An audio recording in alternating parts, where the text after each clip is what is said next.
Dear students, ഈ വീഡിയോയിലൂടെ നമ്മളിന്ന് ഡിസ്കസ് ചെയ്യുന്നത് എൻവയോൺമെൻറ്റുമായി ബന്ധപ്പെട്ടിട്ടുള്ള ബിസിനസ് പ്രോജക്റ്റുകൾക്ക് എൻവയോൺമെൻറ്റ് സാങ്ഷനുമായി ബന്ധപ്പെട്ടിട്ടുള്ള അല്ലെങ്കിൽ ബിസിനസ് പ്രോജക്റ്റുകൾ തുടങ്ങുന്ന സമയത്ത് അല്ലെങ്കിൽ അതിൻ്റെ പ്രവർത്തനങ്ങളുടെ സമയത്തെല്ലാം ആവശ്യമായിട്ടുള്ള എൻവയോൺമെൻറ്റ് ക്ലിയറൻസ് സംബന്ധിക്കുന്ന കുറച്ച് കാര്യങ്ങളാണ്. ഓക്കെ, സോ കഴിഞ്ഞ ക്ലാസ്സിൽ നമ്മൾ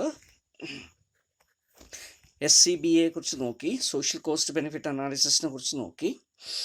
അപ്പോൾ അതിൻ്റെ പ്രാധാന്യം എന്താണ്, എങ്ങനെയാണ് അത് ചെയ്യുക, അല്ലേ, അതിൽ നിന്ന് നമ്മൾ എന്താണ് അർത്ഥമാക്കുന്നത്, അല്ലെങ്കിൽ അതിൻ്റെ യൂട്ടിലിറ്റി എന്താണ് എന്നൊക്കെ നമ്മൾ കഴിഞ്ഞ ക്ലാസ് നോക്കുന്നുണ്ടായി. അതുപോലെ തന്നെ ഇമ്പോർട്ടൻ്റ് ആയിട്ടുള്ളൊരു കാര്യമാണ് എൻവയോൺമെൻറ്റൽ അനാലിസിസ് എന്ന് പറയുന്നത്. ക്ലിയർ? എൻവയോൺമെൻറ്റൽ ഇമ്പാക്റ്റ് അനാലിസിസ് എന്ന് പറയുന്നത്, അല്ലെങ്കിൽ എൻവയോൺമെൻറ്റൽ അനാലിസിസ് അല്ലെങ്കിൽ എൻവയോൺമെൻറ്റൽ സ്റ്റഡി എന്ന് പറയുന്നത്. അപ്പോൾ പലതരത്തിലുള്ള പ്രോജക്റ്റുകളും, ഇൻഡസ്ട്രിയൽ പ്രോജക്റ്റും അല്ലേ, ചെറിയ പ്രോജക്റ്റ്, മൈക്രോ പ്രോജക്റ്റാണ്, അല്ലെങ്കിൽ സ്മോൾ സ്കെയിൽ പ്രോജക്റ്റുകളാണ്, റൂറൽ ഇൻഡസ്ട്രീസാണ്, ചെറുകിട ഇതാണ്, അല്ലെങ്കിൽ ആർട്ടിസാൻസൊക്കെ രൂപീകരിച്ചിട്ടുള്ള അല്ലെങ്കിൽ അവരുടെ ഫോം ചെയ്യുന്ന ചെറിയ യൂണിറ്റുകളാണ്. അങ്ങനെയൊക്കെയാണെങ്കിൽ യാതൊരു പ്രോബ്ലം ഉണ്ടാവില്ല. പക്ഷേ വലിയ തരത്തിലുള്ള ഇൻഡസ്ട്രിയൽ പ്രോജക്റ്റുകൾ വരുന്ന സമയത്ത് അവിടെ എന്ത് സംഭവിക്കാനുള്ള സാധ്യതയുണ്ട്? ഈ പ്രോജക്റ്റ് എസ്റ്റാബ്ലിഷ് ചെയ്യുന്നതിൻ്റെ ഫലമായി environmental impact, ecological impact, surroundings വരുന്ന ഒട്ടനവധി പ്രോബ്ലംസ് വരാം. അപ്പോൾ ഇതെല്ലാം മനസ്സിലാക്കിക്കൊണ്ട്, അല്ലേ, ഇത് സറൗണ്ടിങ്സിന് മാത്രമല്ല, സമൂഹത്തിന് മാത്രമല്ല, പീപ്പിളിന് അല്ലെങ്കിൽ പോപ്പുലേഷന് മാത്രമല്ല, മറ്റുള്ള എല്ലാ റിസോഴ്സുകളെയും, നമ്മൾ എക്കോളജി എന്നുകൊണ്ട് ഉദ്ദേശിക്കുന്ന, എൻവയോൺമെൻറ്റ് എന്നുകൊണ്ട് ഉദ്ദേശിക്കുന്ന എല്ലാ റിസോഴ്സുകളെയും ഇത് ഇൻഡയറക്റ്റായിട്ടും ഡയറക്റ്റായിട്ടൊക്കെ ബാധിക്കും. അപ്പോൾ അതുകൊണ്ട് തന്നെ ഇവിടെ എന്താവശ്യമായിട്ട് വരുന്നു? എൻവയോൺമെൻറ്റിനെ കുറിച്ചുള്ള ഒരു കെയർ, ഒരു പ്രൊട്ടക്ഷൻ, അല്ലെങ്കിൽ എൻവയോൺമെൻറ്റിനെ കുറിച്ചുള്ള ഒരു അണ്ടർസ്റ്റാൻഡിങ്, അതിൻ്റെ പ്രാധാന്യത്തെക്കുറിച്ച് നമ്മൾ മനസ്സിലാക്കേണ്ടത് ആവശ്യമായിട്ടുണ്ട്. ക്ലിയർ? സോ ഇത് ഇൻഡസ്ട്രിയൽ റവല്യൂഷൻ്റെ പീരീഡ് മുതലേ നമുക്ക് അറിയാൻ പറ്റും, അല്ലേ, വ്യവസായം അല്ലെങ്കിൽ വ്യാവസായിക വിപ്ലവത്തിൻ്റെയൊക്കെ ഫലമായിട്ട് അത് എന്ത് ചെയ്യുന്നു? കൂടുതൽ പ്രൊഡക്ഷൻ, കൂടുതൽ മാർക്കറ്റ്, കൂടുതൽ സ്ഥലങ്ങളിലേക്ക് മാർക്കറ്റ് എത്തിക്കുക, അല്ലെങ്കിൽ കൂടുതൽ പ്രൊഡ്യൂസ് ചെയ്യുക, അതിന് മാത്രം ശ്രദ്ധ കേന്ദ്രീകരിച്ചിട്ടുള്ള ഒരു പീരീഡ്, അല്ലേ, കുറേ വർഷം കഴിഞ്ഞ സമയത്ത്, ഒരു 100-150 വർഷം കഴിയുമ്പോഴേക്കും അതിൻ്റെ ഇമ്പാക്റ്റ് വളരെയധികം സമൂഹത്തിൽ കാണപ്പെടാൻ തുടങ്ങി. ക്ലിയർ? അപ്പോൾ നമ്മളിപ്പം വളരെയധികം ഡിസ്കസ് ചെയ്തുകൊണ്ടിരിക്കുന്ന പല കാര്യങ്ങളും, അല്ലേ, അതിൻ്റെ ആഫ്റ്റർ എഫക്ട്സ് ആയിട്ട് വരുന്നതാണ്. ഓക്കെ, അതിപ്പോൾ എൽ നിനോ റിലേറ്റഡ് ആയുള്ള, ക്ലൈമറ്റ് ചേഞ്ച് റിലേറ്റഡ് ആയിട്ടുള്ള പ്രോബ്ലം ആയിക്കോട്ടെ, അല്ലേ, നമ്മൾ ടെമ്പറേച്ചർ വളരെയധികം കൂടിക്കൊണ്ട് വരുന്ന, അല്ലേ, പ്രതിഭാസം ആയിക്കോട്ടെ, ഗ്ലോബൽ വാർമിംഗ് എന്നൊക്കെ നമ്മൾ പറയുന്ന തരത്തിലുള്ളതായിക്കോട്ടെ, അല്ലേ, അതുപോലെ തന്നെ എൽ നിനോ പ്രതിഭാസം, അങ്ങനെയുള്ള കാര്യങ്ങളായിക്കോട്ടെ, അതുപോലെ തന്നെ അൾട്രാ വയലറ്റ് രശ്മികളൊക്കെ നമുക്ക് ഇവിടെ ഭൂമിയിൽ ഡയറക്റ്റായിട്ട് പതിക്കാനുള്ള സാഹചര്യം, അല്ലേ, ഓസോൺ പാളികളുടെ വിള്ളൽ, അല്ലേ, ഇങ്ങനെ ഒട്ടനവധി പ്രോബ്ലംസ്, എൻവയോൺമെൻറ്റ് റിലേറ്റഡ് ആയിട്ടുള്ള ഇഷ്യൂസ് നമ്മളിപ്പോൾ നേരിട്ടുകൊണ്ടിരിക്കുകയാണ്. ക്ലിയർ? ഇതൊരു പെട്ടെന്നുണ്ടായതൊന്നുമല്ല. ക്ലിയർ? കഴിഞ്ഞ കുറേ വർഷങ്ങളായിട്ട്, നൂറ്റാണ്ടുകളായിട്ട് ഉണ്ടായിട്ടുള്ള പ്രവർത്തനങ്ങളുടെയൊക്കെ ഒരു ആഫ്റ്റർ എഫക്റ്റ് ആയിട്ട് വന്നുകൊണ്ടിരിക്കുകയാണ്. അതുപോലെ തന്നെയാണ് ഇപ്പോൾ ചെയ്യുന്ന പ്രവർത്തനങ്ങൾ പിന്നീട് എന്തിനു ബാധിക്കാം? ഒരുപക്ഷെ നമുക്ക് ഇമ്മീഡിയറ്റ് ആയിട്ട് അറിയില്ലെങ്കിൽ പോലും പിന്നീട് അത് നമ്മുടെ എക്കോളജിയെയും എൻവയോൺമെൻറ്റിനെയും എക്കോസിസ്റ്റത്തെയും ലിവിങ്ങിനെയും ഒക്കെ ബാധിക്കും. ക്ലിയർ? ലിവിങ് ബീയിങ്സിനെയൊക്കെ ബാധിക്കും. അപ്പോൾ അതുകൊണ്ട് തന്നെ അതിൻ്റെ കാര്യത്തിൽ ക്ലിയർ എൻവയോൺമെൻറ്റിനെ പ്രൊട്ടക്റ്റ് ചെയ്യുന്ന തരത്തിലുള്ള മെഷേഴ്സ് ആവശ്യമായിട്ട് വരുന്നു. അപ്പോൾ അത് ശ്രദ്ധിച്ചുകൊണ്ട് മാത്രമുള്ള, അല്ലെങ്കിൽ അതിനാവശ്യമായിട്ടുള്ള പ്രിസർവേഷനോ കൺസർവേഷനോ, അല്ലെങ്കിൽ അത് റെഡ്യൂസ് ചെയ്യുന്ന ഇമ്പാക്റ്റ് റെഡ്യൂസ് ചെയ്യുന്നുള്ള മെഷേഴ്സോ എടുത്തുകൊണ്ട് മാത്രം ബിസിനസ് പ്രോജക്റ്റുകളും ഇൻഡസ്ട്രിയൽ പ്രോജക്റ്റുകളും അണ്ടർടേക്ക് ചെയ്യുന്ന ഒരു സാഹചര്യം ഉണ്ടാവുകയാണെങ്കിൽ ഒരു പരിധി വരെ നമുക്കതിനെ കൺട്രോൾ ചെയ്യാൻ പറ്റും. അപ്പോൾ അത് പല രാജ്യങ്ങളുടെയും കോൺസ്റ്റിറ്റ്യൂഷനിൽ തന്നെ ഇത്തരം കാര്യങ്ങൾ പറഞ്ഞിട്ടുണ്ട്. ക്ലിയർ? എൻവയോൺമെൻറ്റ് പ്രൊട്ടക്ഷൻ, ക്ലിയർ, അതുപോലെ തന്നെ എക്കോളജി, ഫോറസ്റ്റ്, റിസോഴ്സസ്, ഇതൊക്കെ പ്രൊട്ടക്റ്റ് ചെയ്യുക, അതുവഴി ലൈവ്ലിഹുഡും ലൈഫും പ്രൊട്ടക്റ്റ് ചെയ്യുക എന്നൊക്കെ കോൺസ്റ്റിറ്റ്യൂഷൻ ഗ്യാരണ്ടി ചെയ്യുന്ന ചില കാര്യങ്ങൾ തന്നെയാണ്. അപ്പോൾ അതൊക്കെ നമ്മൾ നടപ്പിലാക്കണമെങ്കിൽ എന്ത് വേണം?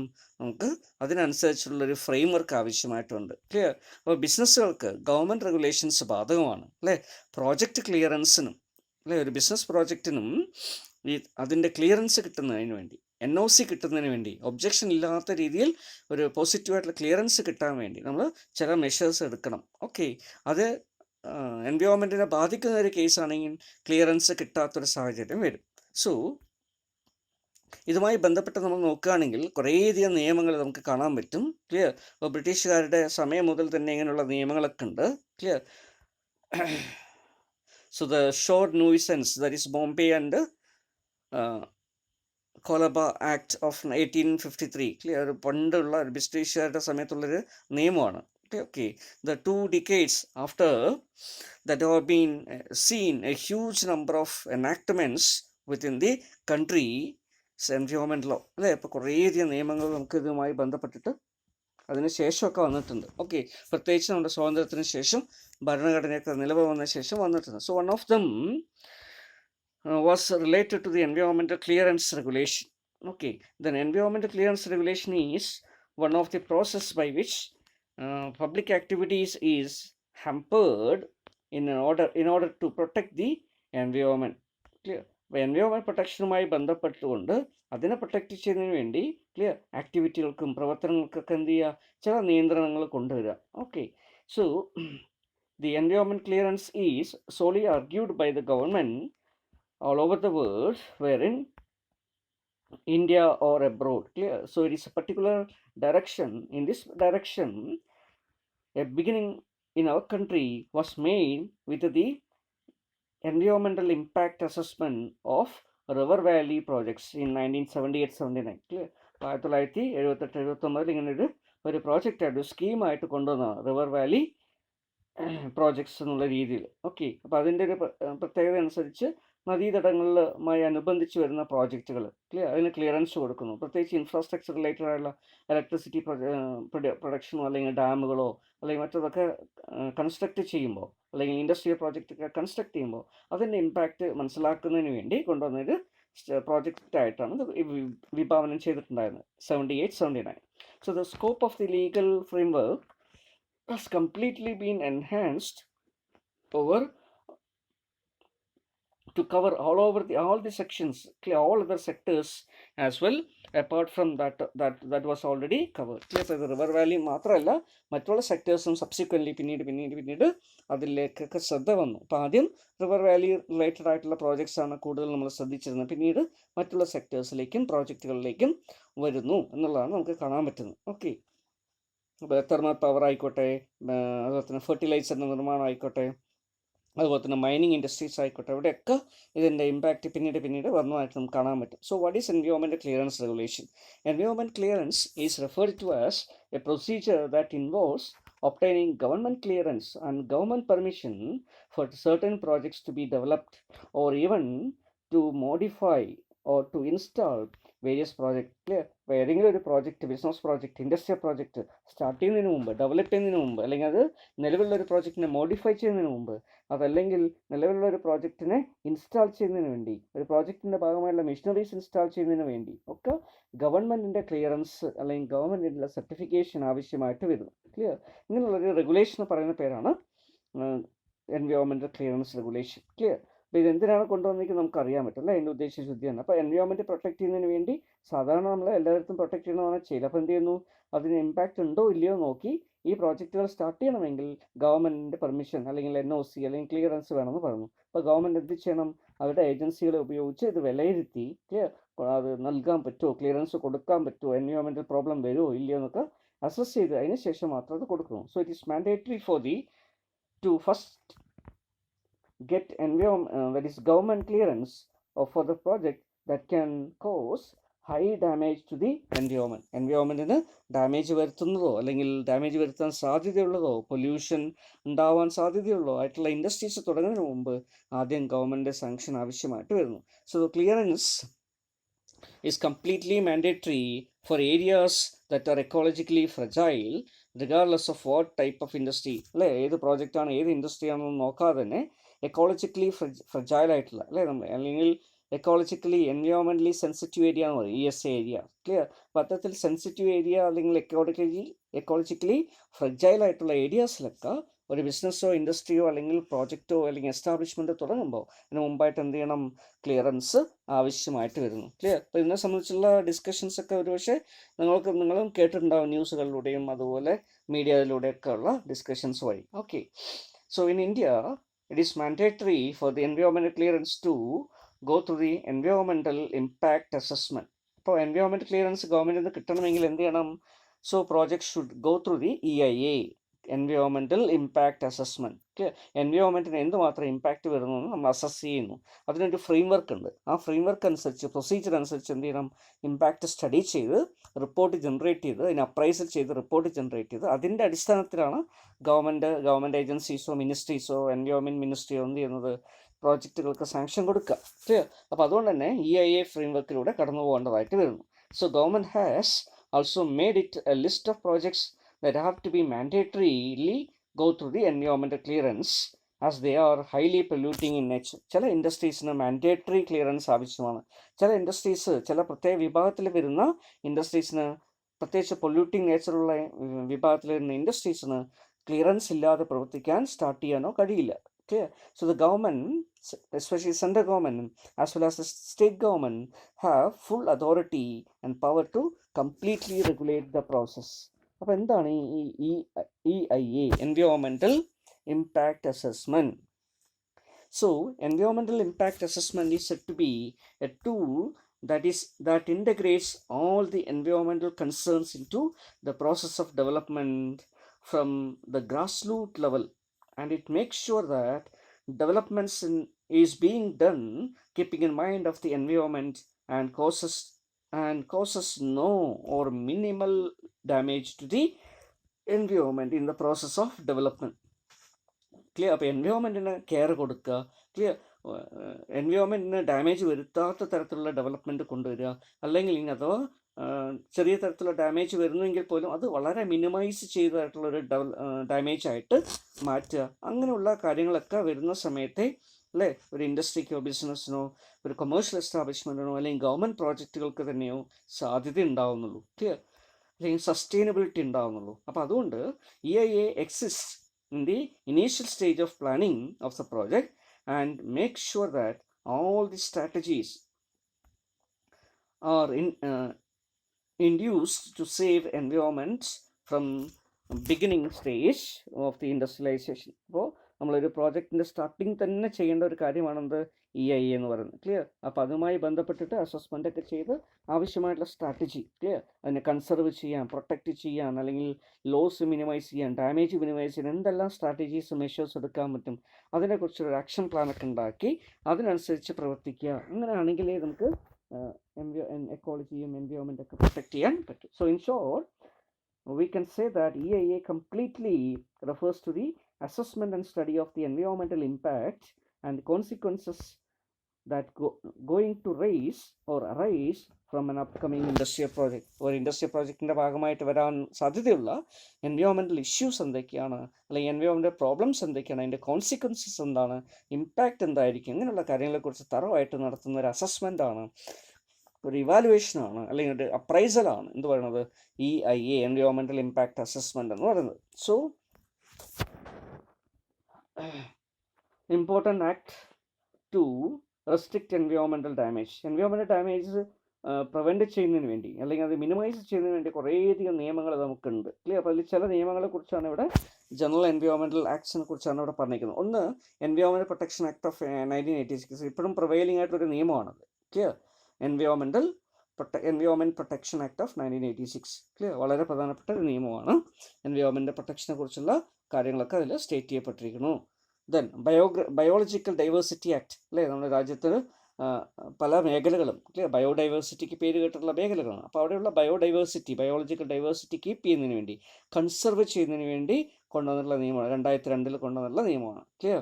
അതുപോലെ തന്നെ national environmental tribunal act of 1995, clear, ഇങ്ങനൊരു നിയമം, ഓക്കെ, 1995 കൊണ്ടുവന്നതാണ്. ഓക്കെ, പക്ഷേ ആക്ച്വലി ഇത് ഒരു നിയമമായിട്ട് കൊണ്ടുവന്നു എങ്കിലും ഇത് നോട്ടിഫൈ ചെയ്യപ്പെട്ടില്ല, ക്ലിയർ. ഡ്യൂ ടു, നമുക്കറിയാം, ഒരു ട്രൈബ്യൂണൽ, എന്തിനാണ് നമ്മൾ ട്രൈബ്യൂണൽ വയ്ക്കുക? Tribunal is meant for hearing cases related to environment, clear. അപ്പോൾ എൻവയോൺമെൻറ്റിനെ സംബന്ധിക്കുന്ന തീരുമാനം എടുക്കുമ്പോൾ അതിന് ചോദ്യം ചെയ്യപ്പെടുന്നതോ, അല്ലെങ്കിൽ ഇങ്ങനെ ക്ലിയറൻസ് കിട്ടാതെ വരുന്ന കേസസിൽ ആളുകൾക്ക് കംപ്ലൈൻറ്റ് കൊടുക്കാൻ പറ്റുന്നതോ, അല്ലെങ്കിൽ ഇൻഡസ്ട്രിയലിസ്റ്റുകൾക്ക് കംപ്ലൈൻറ്റ് കൊടുക്കാൻ പറ്റുന്നതോ, അതിനെ റിവ്യൂ ചെയ്യാൻ പറ്റുന്നതായിട്ടുള്ളൊരു ബോഡിയായിട്ട് കൊണ്ടുവന്നതാണ് national environment tribunal act 1995, clear. അങ്ങനെ എൻവെസ്റ്റേജ് ചെയ്തുകൊണ്ട് ഒരു അതോറിറ്റിയൊക്കെ ഫോം ചെയ്യണമെന്നൊക്കെ വിചാരിച്ചുകൊണ്ട് കൊണ്ടുവന്നെങ്കിലും അൺഫോർച്ചുനേറ്റ്ലി ഇത് നിയമം പാസ്സാക്കി എന്നല്ലാതെ ഇതിനെ നോട്ടിഫൈ ചെയ്യാനോ ഗസറ്റ് നോട്ടിഫിക്കേഷൻ ഇറക്കാനോ അല്ലെങ്കിൽ അതിനെ നിയമമാക്കിയ റൂൾസ് ഫ്രെയിം ചെയ്ത് അതിനെ ഇംപ്ലിമെൻറ്റ് ചെയ്യാനോ കഴിഞ്ഞില്ല. ക്ലിയർ? അപ്പോൾ അതുകൊണ്ട് തന്നെ അത് പിന്നീട് സ്ക്രാപ്പായി പോവുകയാണ് ചെയ്തത്. Okay, then national green tribunal act of 2010, clear, 2010 കൊണ്ടുവന്നിട്ടുള്ള നാഷണൽ ഗ്രീൻ ട്രിബ്യൂണൽ ആക്ട്. ഇത് ഇപ്പോഴും നിലവിലുള്ള നിയമമാണ് അല്ലേ. നമ്മൾ ഈ നേരത്തെ പറഞ്ഞിട്ടുള്ള 1995 നാഷണൽ എൻവയോൺമെൻറ്റൽ ട്രിബ്യൂണൽ ആക്ട് അത് ഡീഫങ്ക്റ്റ് ആയതുകൊണ്ട്, ഫങ്ഷൻ ചെയ്യാതെ നിന്നതുകൊണ്ട്, അതുപോലെ തന്നെ പിന്നീട് അതിനുശേഷം കൊണ്ടുവന്നിട്ടുള്ള ഒരു അപ്പലേറ്റ് ട്രൈബ്യൂണലായിട്ട്, ഒരു അപ്പലേറ്റ് അതോറിറ്റി ഓഫ് ക്ലിയർ ആയിട്ട് കൊണ്ടുവന്നതാണ് 1997 national environmental appellate authority act. Clear?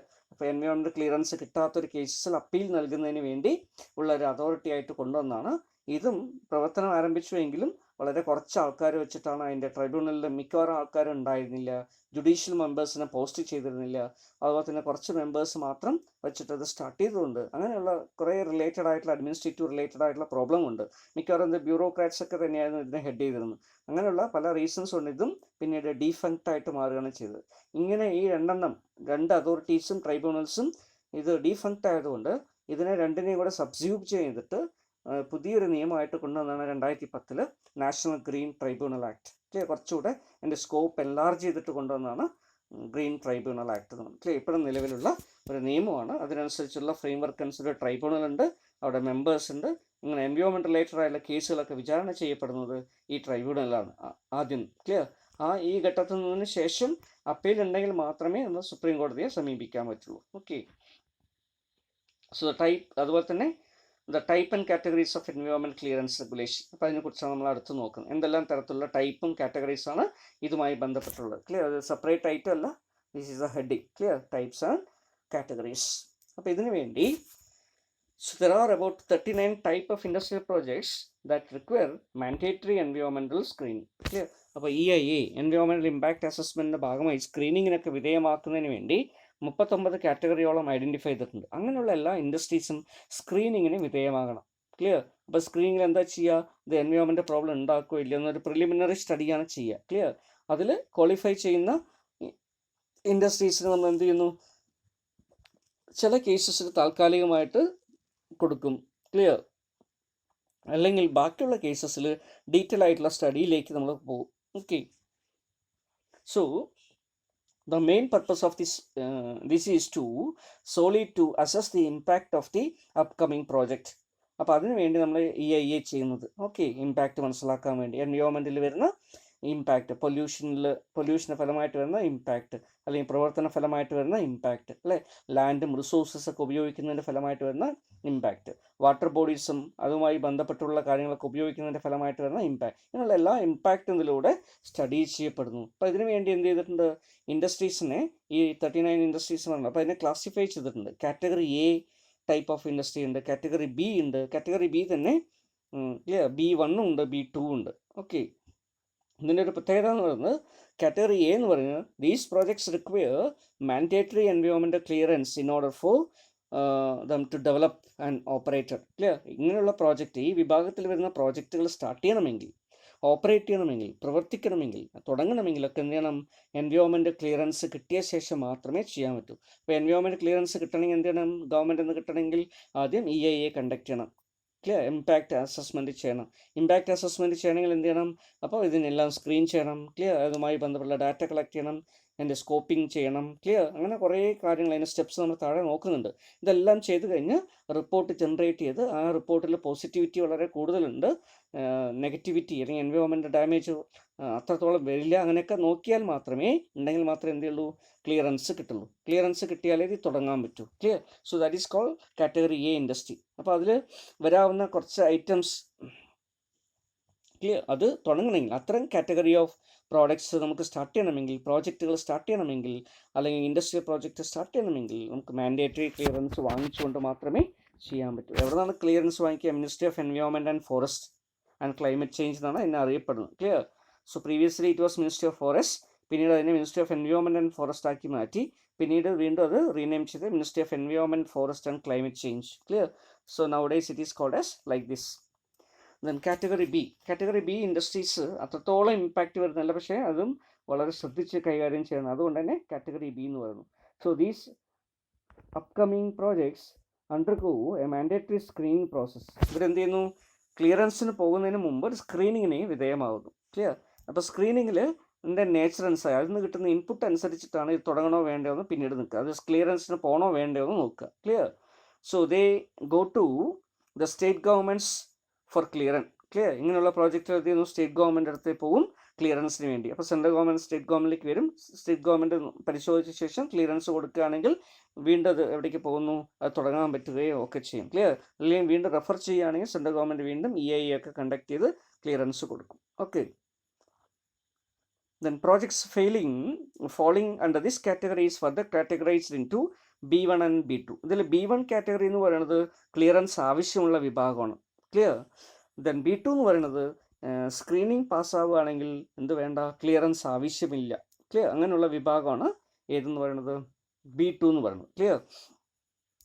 So difference between these two also is that B2 is that type of projects which does not require need to or which does not need to carry out preparation of EIA report and therefore environment clearance ആവശ്യമില്ല. EIA റിപ്പോർട്ടിന് വേണ്ടി wait ചെയ്യേണ്ട, clearance ആവശ്യമില്ല. പിന്നെ എന്ത് ചെയ്യാം?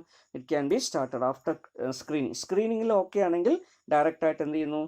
ക്ലിയറൻസിന് വേണ്ടി NOCക്ക് വേണ്ടി പോകുന്നു, NOC കൊടുക്കപ്പെടുന്നു. ക്ലിയർ? ഇതാണ് B2ൻ്റെ പറയുന്നത്. B1 ആണെങ്കിൽ പക്ഷേ വീണ്ടും എൻവയോൺമെൻറ്റ് ക്ലിയറൻസിലേക്ക് പോകണം. അതായത് EIA കണ്ടക്ട് ചെയ്യണം, റിപ്പോർട്ട് ജനറേറ്റ് ചെയ്യണം, എന്നിട്ട് അതിൻ്റെ അടിസ്ഥാനത്തിൽ ക്ലിയറൻസ് കൊടുക്കുക. So but depending upon the projects the appraisal committee can also take can even ask for EIA. ഇനി B2 ആണെങ്കിൽ പോലും ചില കേസസിൽ EIA ആവശ്യപ്പെടാറുണ്ട്. ക്ലിയർ? അത് കമ്മിറ്റിയുടെ ഡിസ്ക്രിപ്ഷൻ അനുസരിച്ച് ആവശ്യപ്പെടാം. Then industry projects that are located in any of the following geographical area require environmental clearance irrespective of their type of the project. Clear? ഇപ്പം നേരത്തെ പറഞ്ഞിട്ടുള്ള ഈ പ്രോജക്റ്റിൻ്റെ ടൈപ്പ് ഒന്നും വ്യത്യാസമില്ലാതെ താഴെ പറയുന്ന ഏരിയയിൽ വരുന്ന യൂണിറ്റുകളൊക്കെ എന്ത് ചെയ്യണം? ക്ലിയറൻസിന് പോയിക്കോളും. ഏതൊക്കെയാണത്? ഒന്ന് ആർക്കിയോളജിക്കൽ മോണുമെൻറ്റ്സിന് അടുത്തായിട്ട് വരുന്നത്, അല്ലേ? ഇപ്പോൾ താജ്മഹൽ, അതിൻ്റെ അടുത്തൊരു ഇൻഡസ്ട്രി തുടങ്ങുന്നു, അല്ലേ? അപ്പോൾ ഉടനെ അത് ക്ലിയറൻസിലേക്ക് പോകേണ്ടി വരും. കാരണം എന്താ? അതിന് ഇമ്പാക്റ്റ് ഉണ്ട്. ഈ മോണുമെൻറ്റ്സിനെ ബാധിക്കുന്ന തരത്തിലുള്ള ഇമ്പാക്റ്റ് വരുത്താൻ പറ്റും, അല്ലേ? നിങ്ങൾ ഒരുപക്ഷെ കേട്ടിട്ടുണ്ടോ അതിൻ്റെ താജ്മഹലിൻ്റെ, അല്ലേ? വൈറ്റ് മാർബിൾസ് കൊണ്ട് നിർമ്മിച്ചാണെങ്കിൽ ഇപ്പോൾ അത് ഒരു ഷെയ്ഡിങ് ഒക്കെ വന്ന്, അല്ലേ? ഒരു ബ്ലാക്കിഷ് ആയിട്ടുള്ളൊരു ചെറിയൊരു ഷെയ്ഡിങ് ഒക്കെ വന്നിട്ടുണ്ട്. അപ്പോൾ അത് ഇൻഡസ്ട്രിയുടെ പ്രവർത്തന ഫലമായിട്ടാണെന്നാണ് പറയപ്പെടുന്നത്. അപ്പോൾ ആ രീതിയിൽ ഈ ആർക്കിയോളജിക്കൽ മോണുമെൻറ്റ്സിൻ്റെ കേസസിൽ ഇത് ആവശ്യമാണ്. അതുപോലെ തന്നെ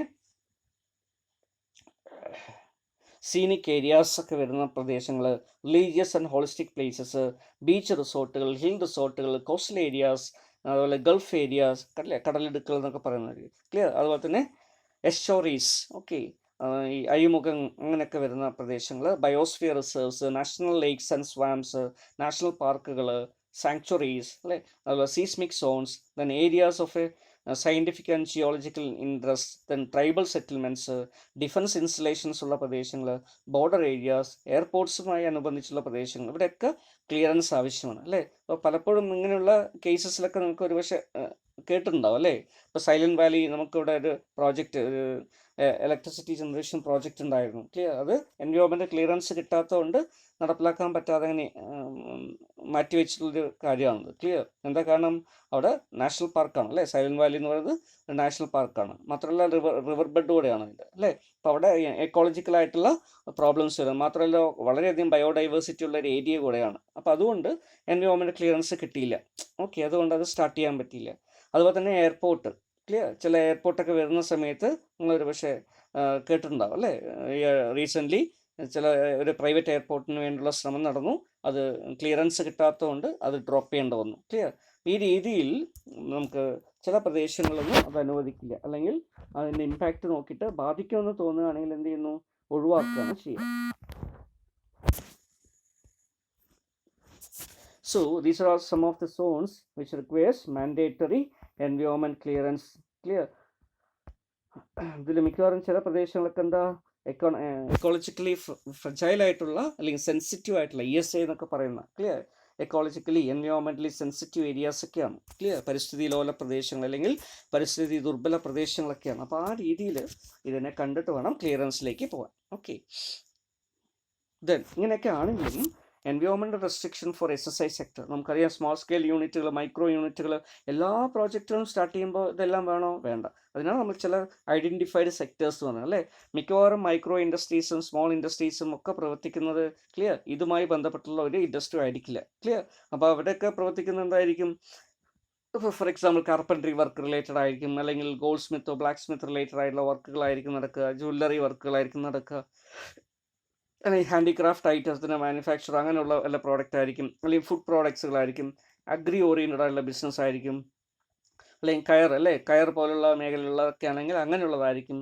ഇങ്ങനെയൊക്കെ കുടിൽ വ്യവസായങ്ങളും ഒക്കെ ആയതുകൊണ്ട് ക്ലിയർ ഇതിന് വലിയ എൻവയോൺമെൻറ്റൽ ഇമ്പാക്റ്റ് വരാത്തതുകൊണ്ട് SSI യൂണിറ്റുകൾക്ക് പലപ്പോഴും ഇതിൻ്റെ ഒരു ആവശ്യമില്ലാതെ തന്നെ സ്റ്റാർട്ട് ചെയ്യാൻ പറ്റും മൈക്രോ ആൻഡ് സ്മോൾ എൻ്റർപ്രൈസസിന്. ക്ലിയർ. ചില മീഡിയം എൻ്റർപ്രൈസസ് ഇങ്ങനെയുള്ള മേഖലയിൽ പ്രവർത്തിക്കുന്നതായിട്ട് വരാം. അവർക്ക് എന്ത് ചെയ്യുന്നു, ചില പരിധി വെച്ചുകൊണ്ട് ക്ലിയർ അതിൻ്റെ നേച്ചറും സ്കോപ്പൊക്കെ ഒരു പരിധി നിൽക്കുന്നത് കൊണ്ട് ചില കേസസിൽ എന്ത് കൊടുക്കാറുണ്ട്, ക്ലിയറൻസ് കൊടുക്കാറുണ്ട്. അല്ലെങ്കിൽ ക്ലിയറൻസ് ഇല്ലാതെ തന്നെ ഗവൺമെൻറ് ഓഫ് ഇന്ത്യയിലേക്ക്, മിനിസ്ട്രി ഓഫ് ഫോർ ക്ലിയർ എൻവയോൺമെൻറ്റിലേക്ക് പോവാതെ തന്നെ എന്ത് ചെയ്യാം, ലൈസൻസ് കൊടുത്ത് സ്റ്റാർട്ട് ചെയ്യാൻ പറ്റുന്ന ഒരു സാഹചര്യം MSME പോളിസിയുടെ ഭാഗമായിട്ട് തന്നെ ഉണ്ട്. Okay. So environment protection act 1986 has listed clear 29 projects in respect of which environmental clearance is required. 39 ആണ് കേട്ടോ. നേരത്തെ അവിടെ 39 പറഞ്ഞിരിക്കുന്നത്. അത്രയും തരത്തിലുള്ള ഇൻഡസ്ട്രീസ് വരുന്ന, അത്രയും മേഖലയിൽ വരുന്നതിന് ക്ലിയറൻസ് ആവശ്യമാണ്. So from government of India എന്നാണ് വാങ്ങിക്കേണ്ടത്, മിനിസ്ട്രി ഓഫ് എൻവയോൺമെൻറ് എന്നാണ് വാങ്ങിക്കേണ്ടത് ക്ലിയറൻസ്.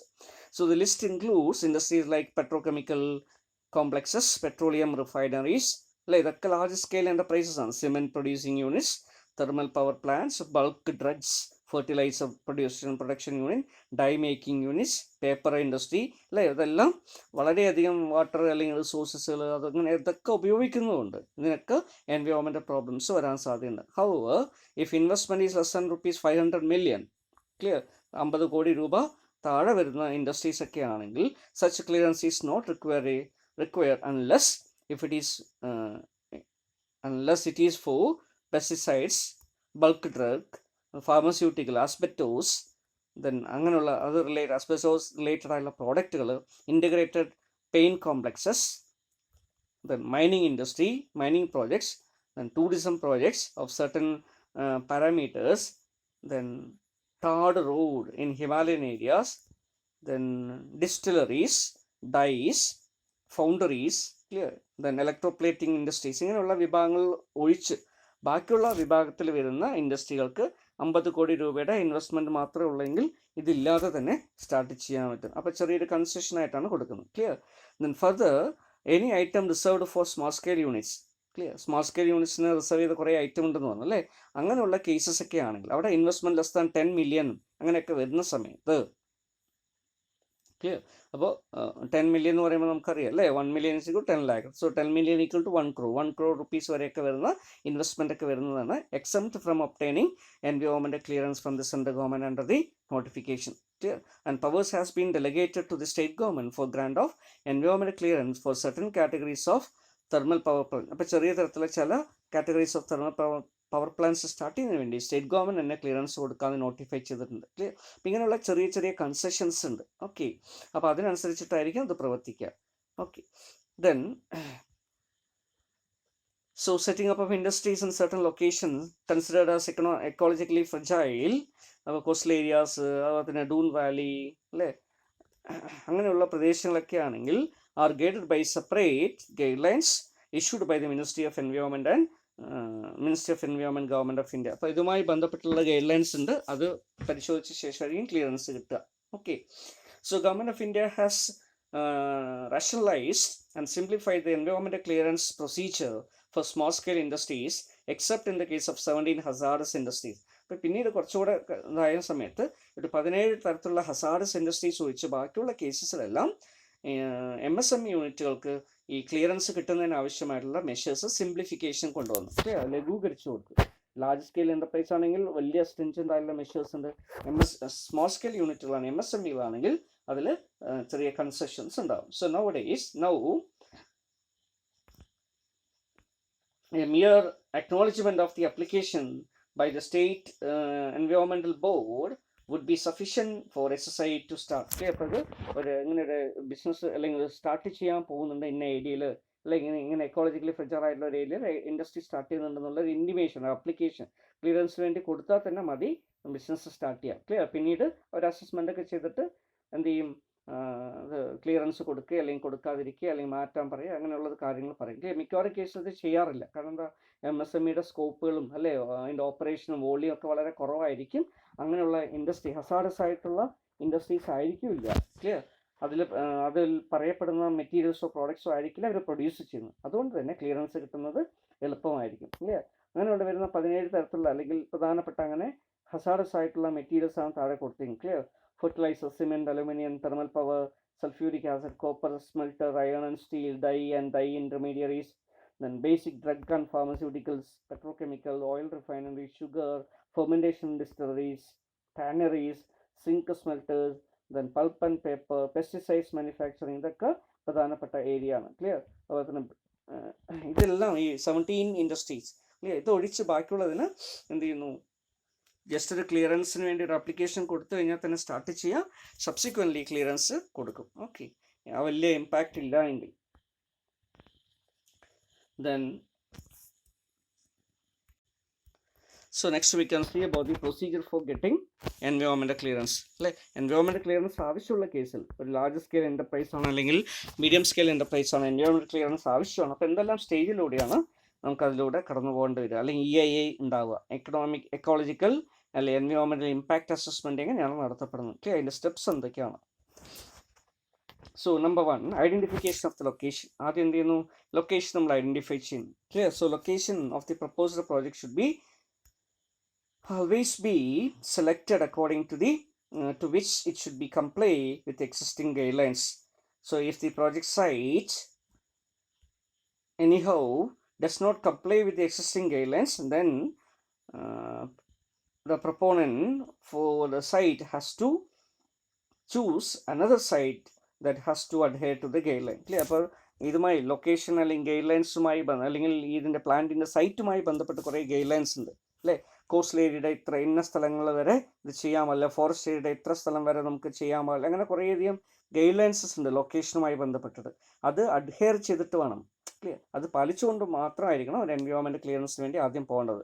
അതിലില്ല എങ്കിൽ, അത് ഗൈഡ്ലൈൻസിൽ വയലേഷൻ വരികയാണെങ്കിൽ എന്തായാലും ബാക്കിയുള്ള ഫർദർ സ്റ്റെപ്പിലേക്ക് പോവില്ല. ക്ലിയർ. അപ്പോൾ എന്ത് ചെയ്യണം, ഇത് പ്രപ്പോസ് ചെയ്യുന്ന ഒരു ഇൻഡസ്ട്രിയലിസ്റ്റ് ഓൺട്രപ്രണർ ആദ്യം എന്ത് ചെയ്യണം, ഇത് ഒന്നുകിൽ ഏരിയ മാറ്റി വേറെ എവിടെയെങ്കിലും പോസിബിൾ ആയിട്ടുള്ളൊരു സ്ഥലത്ത് ഷിഫ്റ്റ് ചെയ്തിട്ട് കൊടുക്കേണ്ടി വരും. ക്ലിയർ. അതല്ലെങ്കിൽ അതിനെ കംപ്ലൈ ചെയ്തുകൊണ്ട്, ഈ ഗൈഡ് ലൈൻസ് കംപ്ലൈ ചെയ്തുകൊണ്ട് എന്ത് ചെയ്യണം, ഇൻഡസ്ട്രി സെറ്റ് ചെയ്യുന്നതിന് വേണ്ടി അപ്ലിക്കേഷൻ കൊടുക്കണം. ക്ലിയർ. അപ്പോൾ ലൊക്കേഷനാണ് ആദ്യം നമ്മൾ ഐഡൻറ്റിഫൈ ചെയ്യുക. പിന്നെ അടുത്തായിട്ട് എന്ത് ചെയ്യുന്നു, സ്ക്രീനിങ് ചെയ്യുന്നു.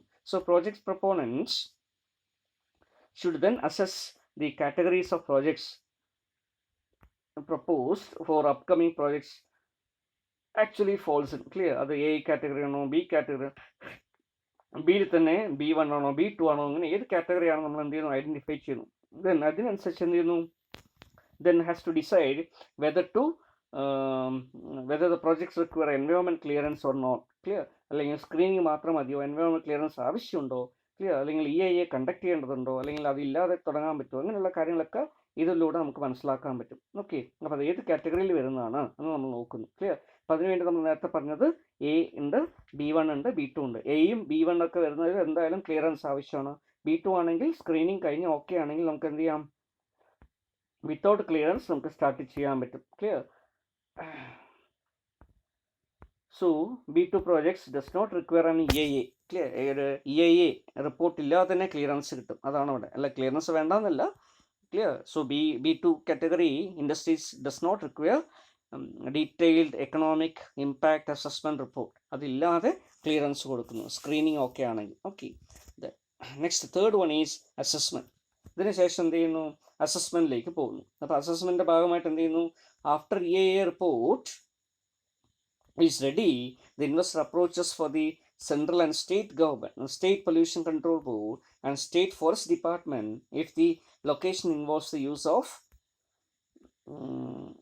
ഫോറസ്റ്റ് ലാൻഡിൻ്റെ അഡ്ജസ്റ്റൻ്റ് ആയിട്ട് വരികയോ അത് ഉപയോഗിക്കുകയോ ചെയ്യുന്ന സമയത്ത് ഫോറസ്റ്റ് ഡിപ്പാർട്ട്മെൻറ്റിനെ സമീപിക്കുന്നു, അതല്ലെങ്കിൽ പൊല്യൂഷൻ കൺട്രോൾ ഡിപ്പാർട്ട്മെൻറ്റിനെ സമീപിക്കുന്നു. ക്ലിയർ. ഈ റിപ്പോർട്ടുമായിട്ടാണ് സമീപിക്കുന്നത്. അവരെന്ത് ചെയ്യും, പരിഗണിക്കും. അതിനുശേഷം യൂണിറ്റിൻ്റെ efficacy, control measures, pollution control measures, അതിനുള്ള ഡിവൈസുകൾ, നോഹോ അല്ലേ, അതിനുള്ള measures, waste disposal measures, waste treatment പ്ലാന്റുകൾ, ഇങ്ങനെയുള്ള കാര്യങ്ങളൊക്കെ അവരെന്ത് ചെയ്യും, പ്രിസ്ക്രൈബ്ഡ് സ്റ്റാൻഡേർഡ്സ് അനുസരിച്ച് വിലയിരുത്തും. Okay, so if the state pollution control board satisfies, SPCB എന്ന് പറഞ്ഞാൽ സ്റ്റേറ്റ് പൊല്യൂഷൻ കൺട്രോൾ ബോർഡാണ്, that satisfies the proposed unit will meet all the prescribed effluent and emission standards, it issues a consent to establish, that is popularly known as NOC.